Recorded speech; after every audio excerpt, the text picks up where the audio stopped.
किस प्रकार से कई प्रकार के टैक्स, चाहे वो राज्य में प्रवेश कर के बारे में मैं कहूँ कि अतिरिक्त कर हो, या फिर कोई एक समान दरें नहीं थी, जिसके कारण उसकी अव्यवस्था का माहौल था। केंद्र सरकार के द्वारा भी इसका सही तरीके से केंद्र के द्वारा भी इसका मॉनिटरिंग नहीं हो पा रहा था। और ये जो अभी जो आपने बताया कि ये विपक्षी दल है जो विरोध कर रहे हैं कि हमने इसको ऐसा मैंने हम लोगों के कहने पर ऐसा हुआ, तो सबसे पहले तो इन्हें इस बात का हम लोगों को ये होना सभी को पता है कि ये यही है विपक्ष के लोग थे जो कि पहले इस टैक्स को गब्बर सिंह टैक्स कहा करते थे।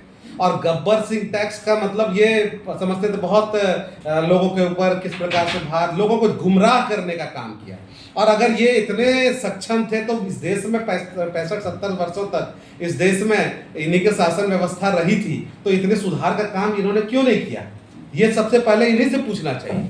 आज आप समझ सकते हैं, देश के यशस्वी प्रधानमंत्री नरेंद्र मोदी जी ने अभी लाल किले की प्राचीर से जो उन्होंने 15 अगस्त को यह घोषणा की कि हम दीपावली के अवसर पर और लोगों को बहुत बड़ा गिफ्ट देने जा रहे हैं। और समझ सकते हैं ये 22 तारीख से, जिस दिन हम लोगों का दुर्गा पूजा जो यहाँ का बहुत ही महत्वपूर्ण त्यौहार है, हम लोग मानते हैं, उस दिन नवरात्र का त्यौहार शुरू हो रहा है। उस दिन से इस प्रणाली को लागू किया जा रहा है। इस टैक्स के जो मतलब ये टैक्स को घटाने का जो काम किया गया, जीएसटी के दरों को जो घटाने का काम किया गया, ये मुख्य रूप से है। कहने का तो विपक्ष लोग कहेंगे ही, क्योंकि आज उसके पास कुछ मुद्दा है नहीं।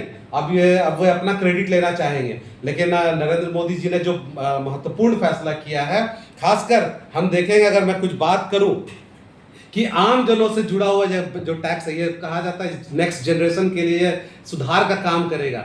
आम लोगों के लिए जो खासकर जो 36 प्रकार की दवाइयां हैं, आप समझिए उसमें 0% जीएसटी कर दिया गया है। आप समझ सकते हैं कि जो बीमारी से लोग परेशान रहते थे, दवा के कारण लोगों का इलाज नहीं हो पाता था, कई प्रकार के उनको दवाई नहीं मिल पाती थी, और कई प्रकार के 36 प्रकार के जो बीमारी है, तो उसमें उन्होंने ये छूट देने का काम किया और पूर्णतः उनको जीएसटी से मुक्त रखा गया है। आप देखिए कि दैनिक प्रयोग की जो वस्तुएं हैं, अगर मैं बात करूं दैनिक जो लोगों के किचन की जो वस्तुएं कही जाती है, साबुन हो, टूथपेस्ट हो, साइकिल हो, फर्नीचर हो, किचन के वेयर का सामान हो, पहले इस सब में 27 से 28% टैक्स लगते थे, अभी आप समझिए कि 5% का टैक्स मात्र लग रहा है। अगर मैं बात करूं किताबों की, पेंसिल की, कॉपी की, कई प्रकार के उसमें सभी प्रकार के टैक्स हटा दिए गए, क्योंकि नरेंद्र मोदी जी की सरकार ये सोचती है कि पढ़ेगा इंडिया तभी तो बढ़ेगा इंडिया।